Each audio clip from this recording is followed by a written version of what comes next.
Good afternoon. Thank you all for making time to come to this. This could be our preliminary budget for 2020. Next slide, please. Just want to remind you, by Century Code, we have to have a budget ready, just as the state says it. And the mayor, so the reason I haven't presented it is because I have to prepare and present it to you every year before September 1st. The budget team is Ken Costin, Mike Redlinger, Bruce Grubb, and myself. We are the ones that the department heads come in and talk to us and try to tell us what they need. All commissioners have been invited in their liaison positions to come in as well, and I have listened to those as well in coming forward with this budget. You have 9 days really to come back if you want us to change any part of the budget, and what I'd ask you to do is come to me and tell me your thoughts. If there's something different you think I'd like to try this, Tim, or do something different, please come to me and do that. If there's informational stuff you need that you want to get from any one of the budget team, feel free to ask any one of them. There's some details. What I'm going to do today is go through a high overview of everything, and you guys have done this before. You can go to the details and get the details out of it that you want, that you might question, why'd you do this, or what did you do this for? So I would ask those, some of them will be in the back of your budget pages, but most of what you're going to get today is a high overview of what we decided on the budget. Next slide, please. Recently, the city of Fargo has entered a different level than we've ever entered. We are regionally recognized, nationally recognized, as one of the cities that people keep an eye on. Walkable neighborhoods, number 8 by Redfin in 2016. Best city for entrepreneurs, livable in 2016. Best run cities ranking, which came out, the Wallet Hub came out with that this year, as far as how we rank with 150 cities across the nation, as we're one of the top 1 cities that is run. Happiest city list, Wallet Hub in 2019. And what I really liked is the quality of city services. We're number 6 in the nation as far as quality of city services. And I know every one of you as commissioners takes that as a very serious thing, that we at Port Pride feel our services do a great job. And it doesn't matter what disaster or windstorm or flood that we have, our city employees stand up and take care of the things that need to be taken care of. And I think as commissioners too, we watch to make sure that we watch our money, use it wisely, and respect the taxpayers' revenue that they give us every year. Next slide, please. Fargo is a growing city. In the last 10 years, we've had tremendous increases in demand for city services. Public library collection usage is up 26%. Drinking water consumption is up daily at 33%.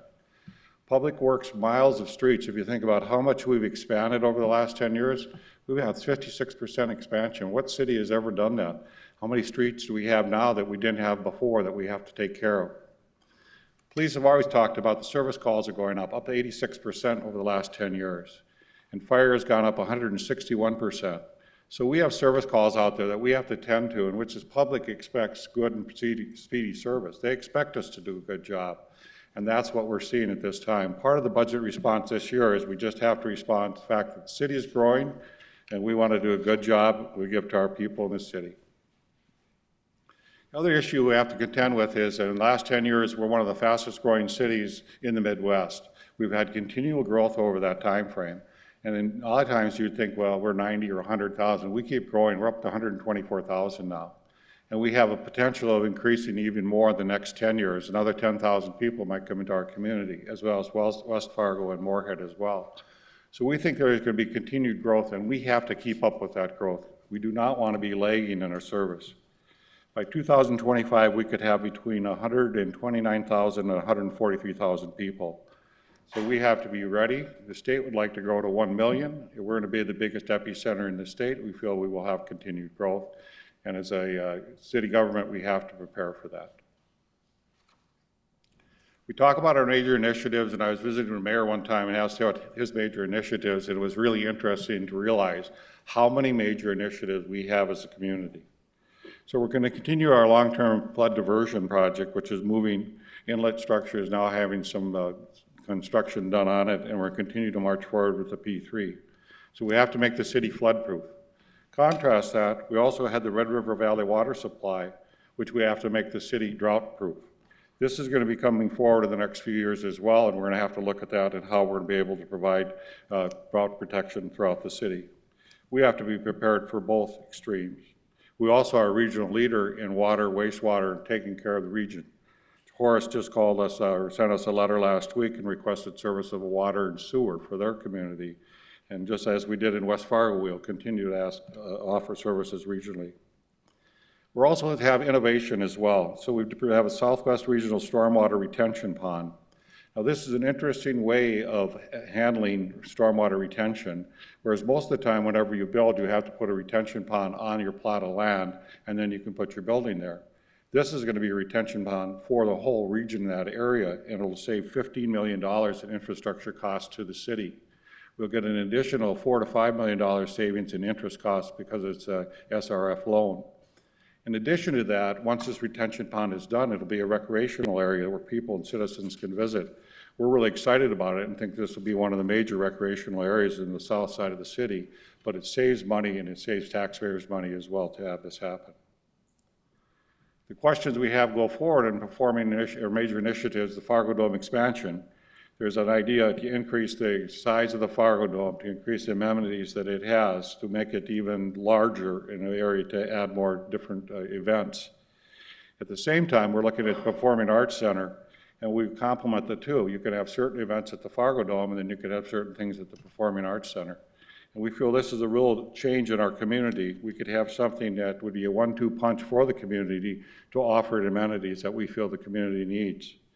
Very excited about the Performing Arts Center. We're coming down to it now. I think, Dave, you're talking about we're starting to look at maybe funding and how we might do that.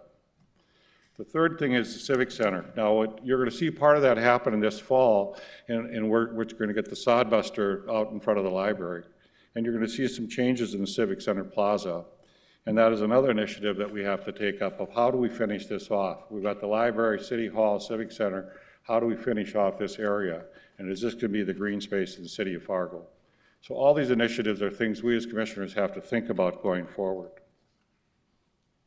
Now, those are big initiatives, but what we really have to do for the residents, what touches them daily, and that's service to the residents.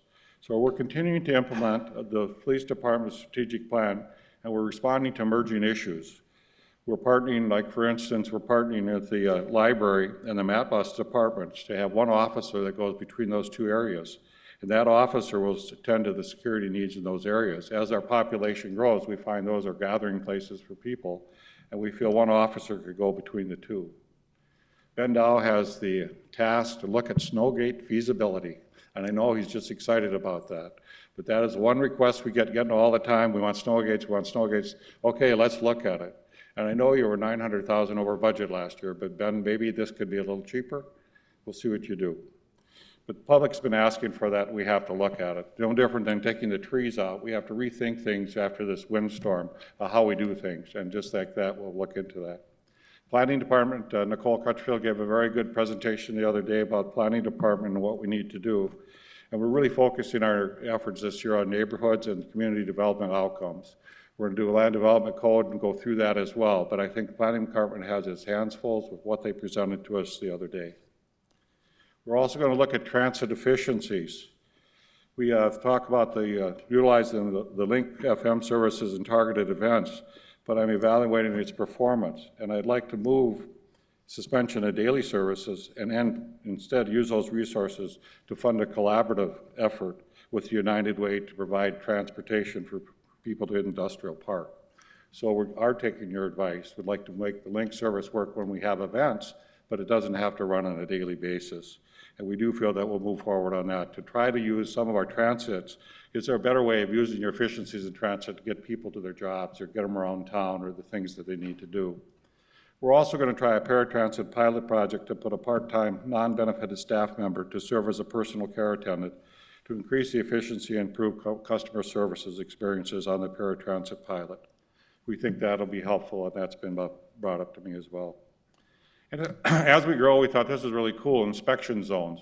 So the inspection department's getting so big and the city is so long north and south that it's hard to get people to the right place at the right time.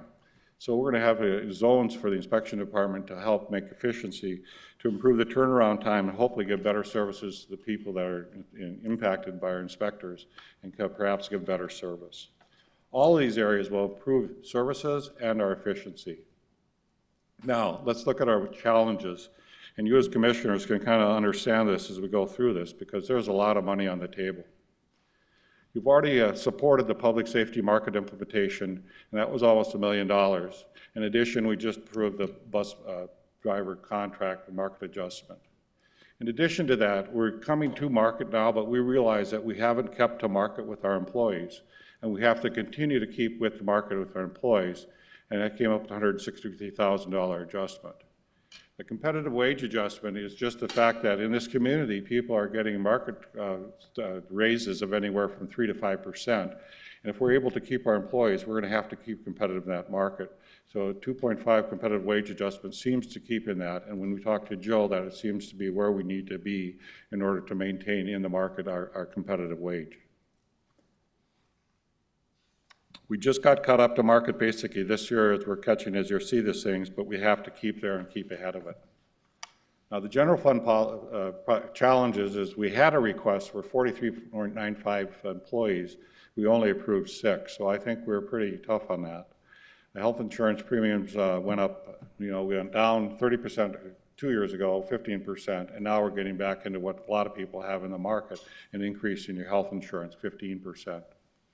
We also have made some commitments as a city, the Cask Lake Land Trust, and that seems like a big need right now. People really are looking for affordable housing, and can the Land Trust take off and fill some of that need?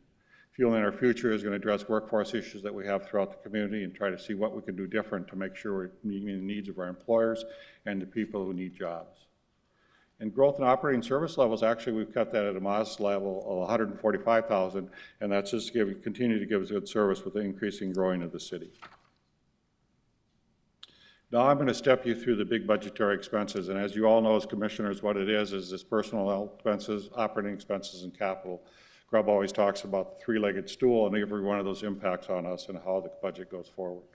So in personnel expenses, we did something new this time, and we tried to, people always ask, and our department heads always ask me, how did you guys decide on who we could hire and who we couldn't hire? So Mike and Bruce worked on this new area of how you evaluate, what's the criteria. And everybody was asked, well, why did you approve this department, not my department? Well, number one, does it improve existing service delivery? Does it help make the city function better? Maybe a software will help it, maybe a person will help it. What is it that will make that service better? Does it respond to growth? Do we have more areas that we have to plow, that we have to do in different areas? Do we have to have more street people? Do we have to have more into garbage? Partnership. Can we have a leverage in some ways, just like we did with United Way on this bus service, that we were able to leverage external partnerships and funding opportunities? We also were able to fund and go through some things with federal funding sometimes with Nicole, so it gives there a partnership and get some money as a grant. Other question is, does it increase revenue? So Rob Sobel came to us with the idea of having somebody that's catering for the dome. That increases revenue for us, it helps us out. Is it a public safety initiative? Is it something we need to enhance public safety and community safety? That's something we'd want to look at.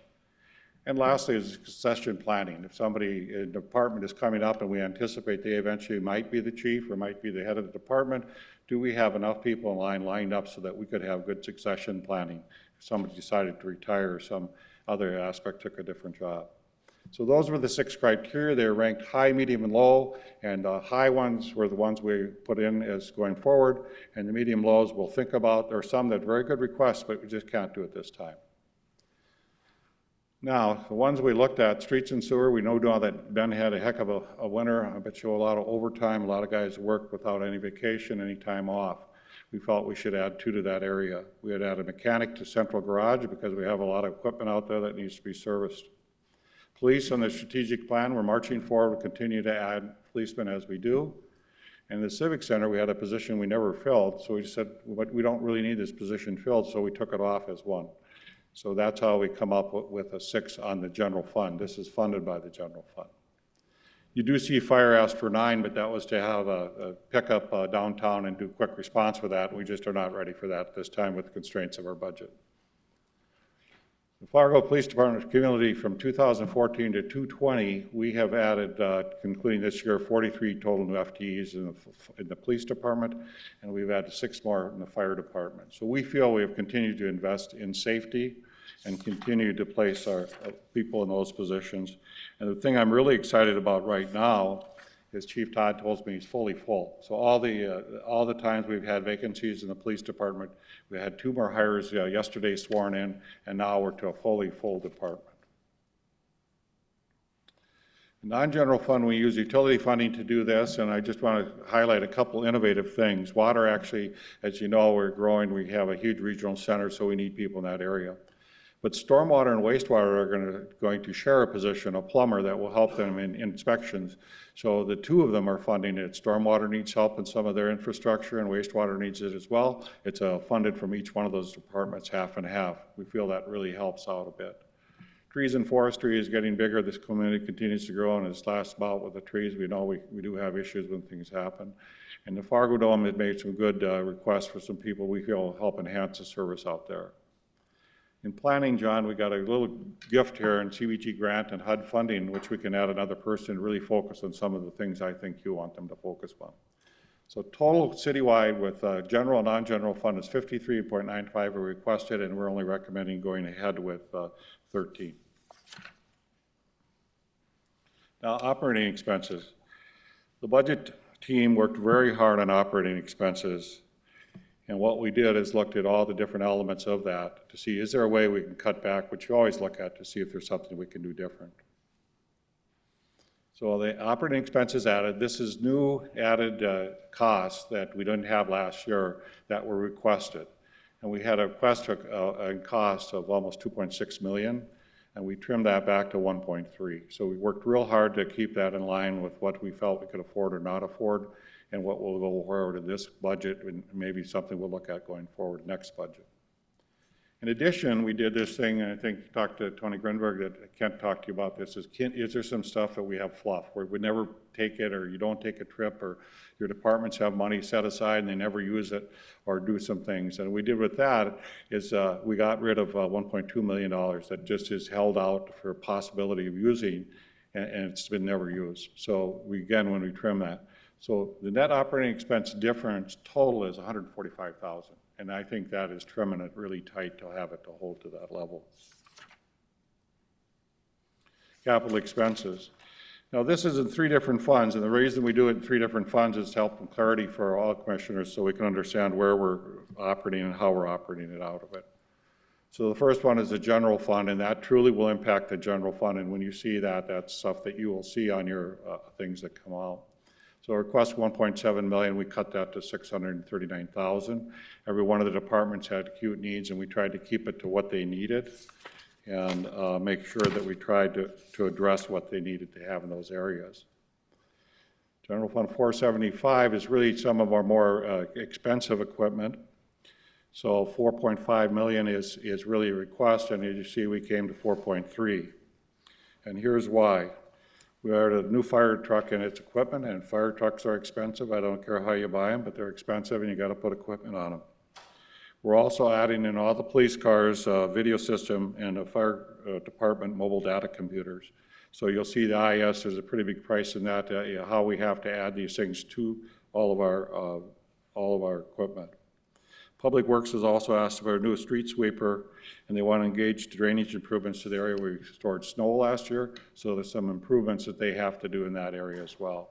So these are costs basically on capital equipment that you're going to have to make in any city, and to keep it current and keep up with the demands of the city, we feel we have to invest this side. The other item we have is Capital Buildings Fund, and that's to finance debt capital. It's debt financing in these areas. This is just something I want to make you aware of going forward, that you understand that these are the things we'll have to look at going forward. The requests are 31 million, and so far all that we've approved is 2.3 million. So the rest of those things, as you know, the Mercantile Ramp and Civic Plaza, those are things that will come forward in the future, and you will see those before any decisions are made on any of them. This is the bottom line for the general fund expense projections. You can see we're going to go up to a bigger budget. We've used our reserve. We're not using any of our reserves at this time. This is looking at everything and best we can do to keep the city a competitive city, serving the population and taking care of our employees and keeping in the market. I believe this is what we're going to have to do go forward. City revenues, hey, let's look at that and see what we're doing in city revenues. So I've showed you all the expenses. So when all department heads came to us, we feel a need to increase the landfill disposal fees. This would not be for any residents, so no curbside increases, but this would only be for at solid waste in which they do a disposal fee, mainly commercial. We recommended 2 mil property tax increase per person on a $250,000 home. That's $21 a year. And then we also increased residential curbside recycling $1 a month. We can't get rid of all the trash we have in regards to that. As you know, China isn't taking it as much, so it's actually increased. We used to have revenue came in from this area, and now we're actually going to have to supplement it. So we feel that we have to be more realistic on recycling and what it costs. And John, we do have a program, homestead credit and other things would help people if that dollar is too much. Just historically, I want people to remember that we have not increased the mill since 2012. We dropped it 7.25. This is the first time I've ever asked for a mill increase. We still have 13 mills available, but I just feel strongly that the 2 mills is needed for this budget at this time. Revenue projections, you see there, proposed is 103. This is in your packet, so you can see what goes up and down, and there may be some improvements over time. We don't know. State revenue is always a question mark as far as what state sales tax is going to do and what other things are we going to do. You'll see that transfers have decreased by 1.4%, so we don't have as much money coming in with our transfers. And I feel that we're finally over $100 million for the city of Fargo. We're in a big city. We need to keep going and take care of the things we need to take care of. Next slide.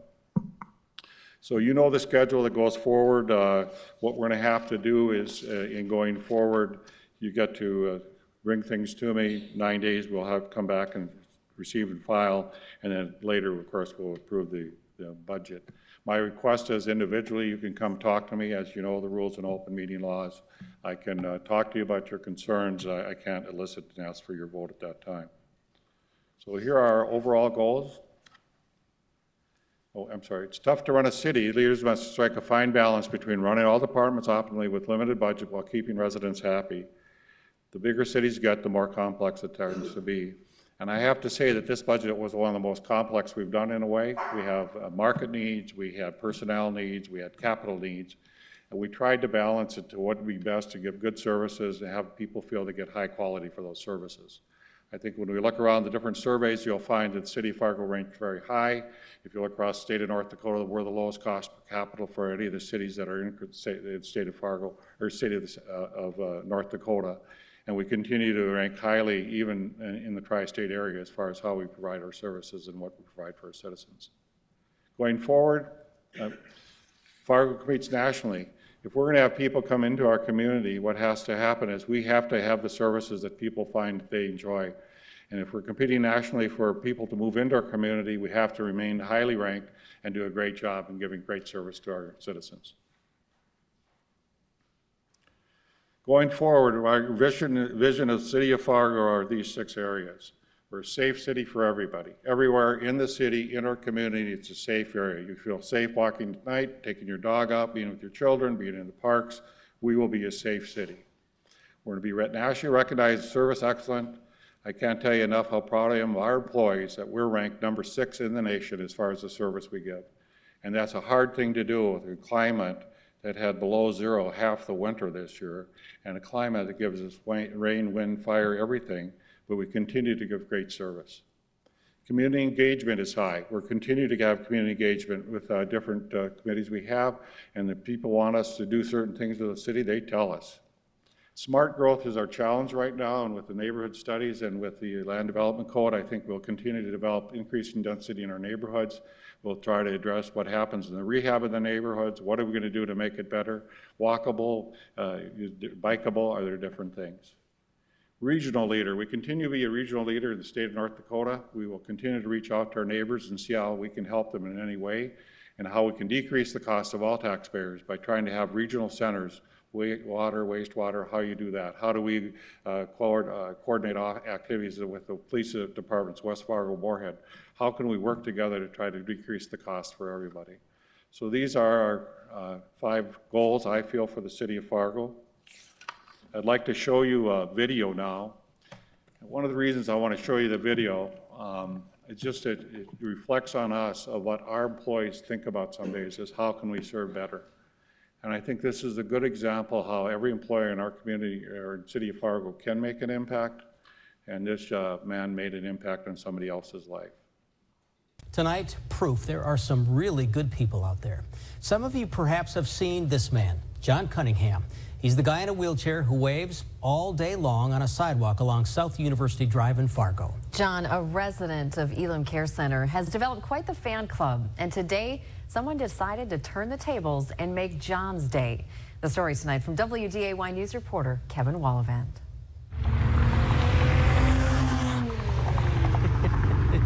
John Cunningham has, in the last few years, become part of the neighborhood. Sitting in his wheelchair every day in snowstorms or sticky, sultry days. Oh yeah, I love the heat. Waving from the sidewalk at everyone who drives by. Thousands of people a day. It's good exercise. Now, John has never met most of the strangers he waves and welcomes, but now they seem like family. They wave back. Hit the horn. It is literally a day brightener 24 hours a day. Life hasn't been easy for John. He's been at Elam the last 12 years, recovering from a stroke that left him paralyzed. And I've been on the other side of the boat, you know, laying there in bed with just being able to smile and not move. At times, life seemed meaningless. I was so excited when I was able to move a finger and And now look at this. yeah. So do you think this has helped you in your rehab? Oh, 200%. But then with some rehab, he saw improvements, and he started coming out here to wave every day. It just is crazy, but I love it. Some of his favorites, City of Fargo workers, like this driver, Lance Volk, who today, without ever meeting John, decided to pay it forward. I can do it from here, actually.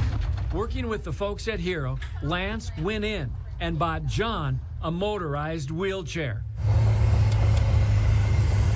and surprised him with it at Elam today. I guess you make my day, driving by seeing you every day, so Well, I thank you. you are now the proud owner of a new electric scooter. This is your scooter. You're kidding me. No.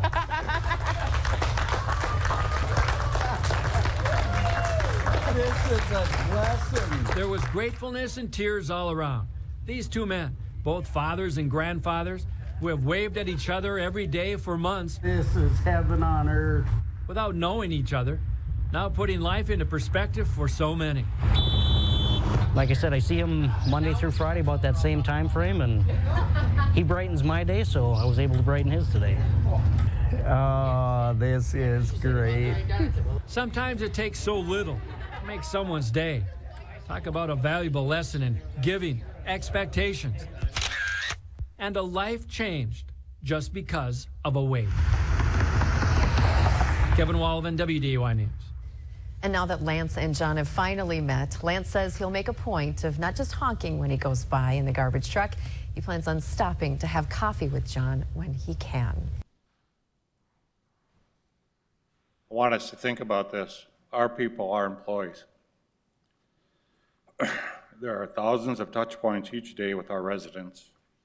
This is exactly why I need to attract and retain the best and the brightest in the City of Fargo as employees. So I'd like to give a round of applause to all the department heads and employees of the City of Fargo that are here today.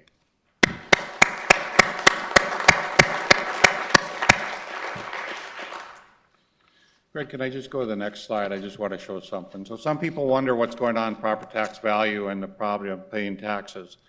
And I just asked the staff to pull a house that's worth about $200,000 in 2010, and what happened to property values and what happened to taxes.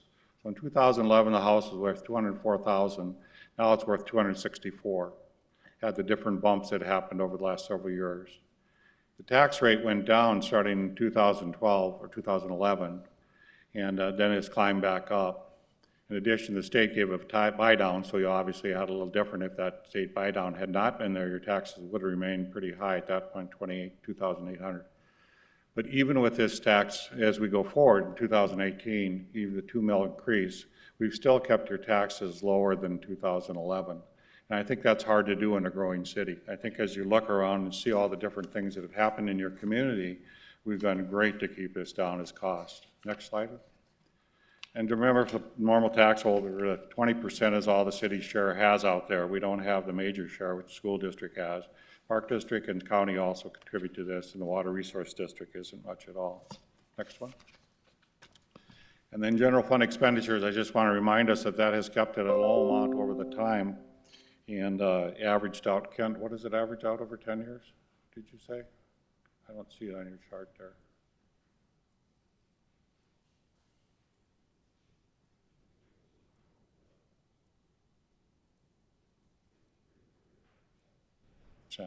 Next one. And then I think, John Strand, you always had the question about our reserves and what are we doing with the reserves, and we kept tapping. This time we do not tap our reserves. We continue to keep an area there, and we had always wanted to stay above 25%. Now we're down to 28.8. So to protect our reserves, I feel it's imperative that we can do the budget as we have presently here. Other thing you have to see is property is part of general fund, and you'll see the city of Fargo ranks very good around Bismarck, Grand Forks, Minot, and Sioux Falls. So we continue to rank in the lower ranks of that area as far as our general fund revenues using property tax to do our budget. And the operating expenditures per capita, we still keep it, all average cities, Fargo continues to keep it at a modest rate as much as we can with the size we grow. And then taxable values you've seen over time have grown, but now we've kept at least, we haven't been in double digits the last 2 years, which is helpful to the community. And this is tax valuations that you've seen over that time frame. At that time it was 12 and 12, so that was quite high for many people. And we saw a lot of people that are tax exempt at that time. So that's my preliminary budget. Any simple questions or stuff that doesn't go in detail? You have a packet, you have some stuff in the back of the packet, which is more detail for you. I realize as commissioners, you've seen this before, you know how to go through those things. Tony, anything?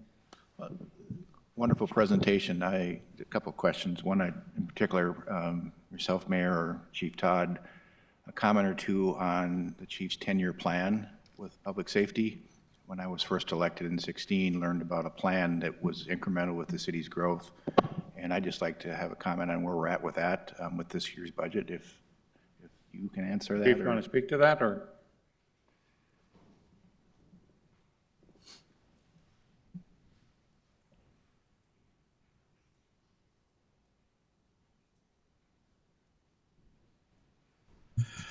Mayor and Commissioners, yes, when I first became chief, I created a 10-year plan at the request of my portfolio holder and the city administrators, and it was an attempt to keep up, well, first of all, to catch up with growth that we hadn't had in our department, and then to keep up with the anticipated growth of the city. I don't have that 10-year plan with me. I didn't anticipate you asking that, but we, just off the top of my head, have done well with the Commission's help in attaining pretty close to what we had projected in that plan.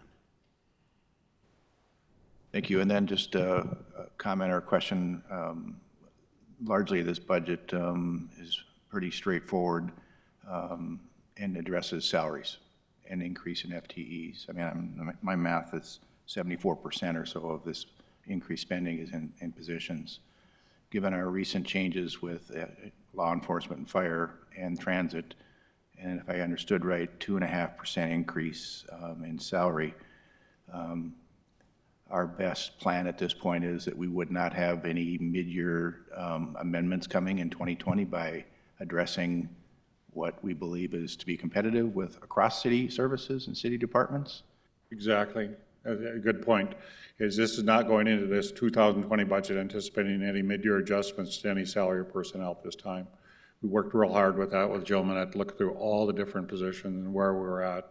The PEC committee went through that 2-3 afternoons, Dave. I don't know how many days we did that, but we addressed every area that we felt had not been addressed. I feel now all city employees are competitively priced right now, or in a competitive wage right now. And the 2.5 keeps them competitive through 2020, and then we'd have to look at the next year after that to see. 40% of our employees are capped. So 40% don't go anywhere unless you give them a COLA. Dave? I have a question about infrastructure. So this year we delayed a lot of the infrastructure work. So maybe you can talk a little bit about that. Are we going to be back on track for the next construction season with kind of our plan?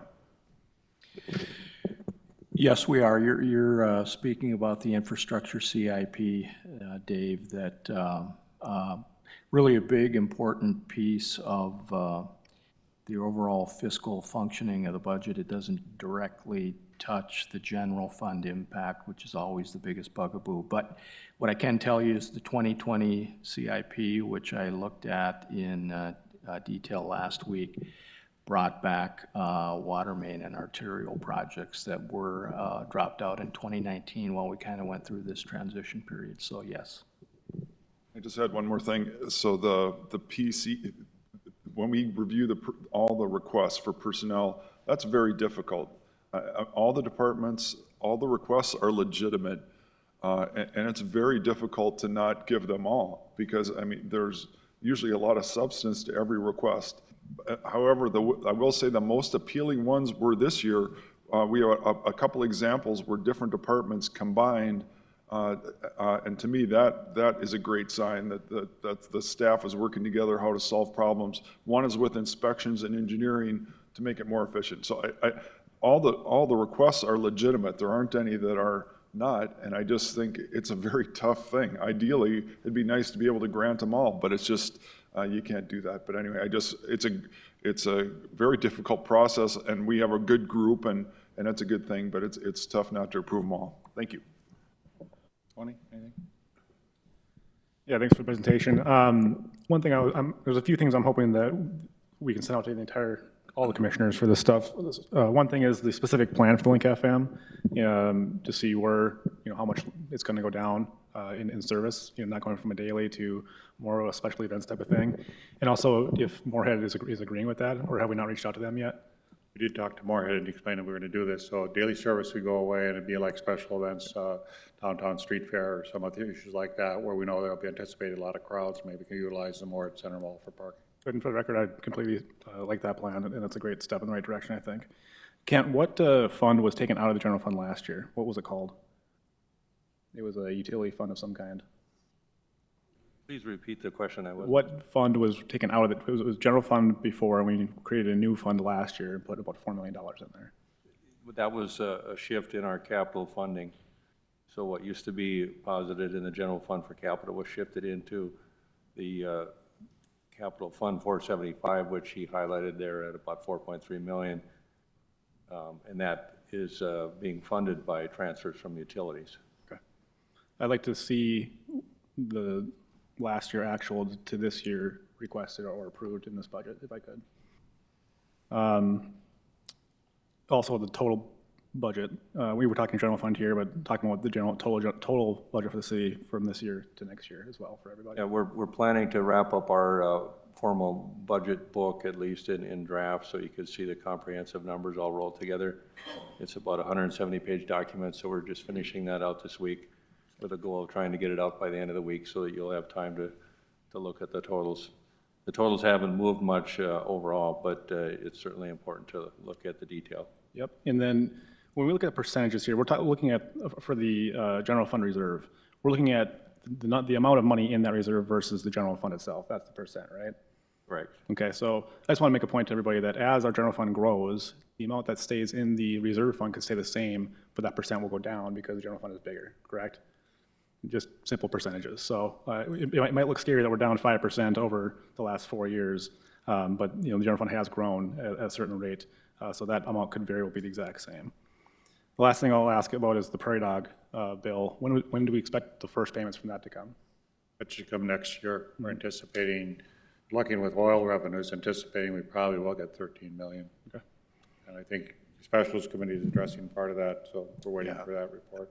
Early August, and then September, October 2020 is when the payment is. We don't have the money for this year, but we would utilize it, and it'll be for infrastructure. So it doesn't really affect the general fund, but it should affect other areas. Thanks. Mr. Strand. Thank you, Mayor. I want to commend you and staff for this budget presentation and for the work you've put into it. and for the outreach to all of us and to the community as you prepare it. You know, it'd be easy to show up here and just simply put on the glasses of, well, where can we cut? But we're a growing city, and our needs are growing, and there's some accomplishments reflected in this budget going forward that I think are significant for the future, and our small investment increase is going to pay off big time over time. The land development code process coming forward, the core neighborhood plan, these strategic plans are absolutely key, and we will get past that very soon, but they're going to be critical for us visioning our future. Our employees, and getting them us on level ground with across the departments and with our people, and addressing those needs, and understanding that we need to keep the morale up. You know, that's an investment that's worth it with public safety and emergency response and so on. It's absolutely critical in a growing city. So I'm all on board with that. The outreach for jobs and workforce development, that's a need we all know as well. Two things I'd like to just kind of have us, not really budgetarily related, but I think it ties in directly, and I appreciated this at the school district. The more we can get to a long-term financial plan and have that in front of us, so we're always gauging our place in time relative to where we're going as well. I don't always see that so clearly. And the same with the facilities plan. I think that if we can keep on that path of focusing on our long-range facilities plans and needs, and not be deferring maintenance and looking at those priorities budgetarily, that's critical. And on that, John Brock has been hired as facility manager now, and it's making a big difference. Because you start looking at the things, what do we need to do, where's the cost, and I don't like looking at the cost, but yeah, if you do maintenance, it's deferred maintenance you should have done before, and it helps protect and go forward. I think we'll get a lot of dividends out of that. And lastly, you know, all of us have our fingerprints on this budget in different places. I want to acknowledge the addressing of the needs in our community development planning department.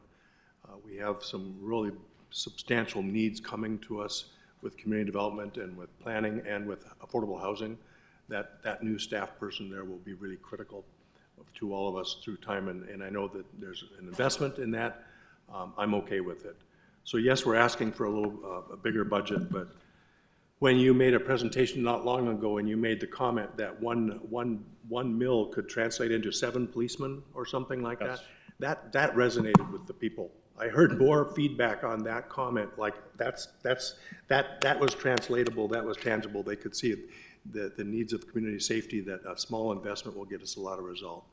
So yes, there's growth, but there's increased services here that we're providing, and thank you for that. You're welcome. And I think you all as commissioners see the growth in the city. I get it all the time when people come by and say, boy, it sure is growing, a lot of things are happening. Went to the farmer's market the other day, hundreds of thousands of people in our community. Go to the city street fair, a lot of people come in our community.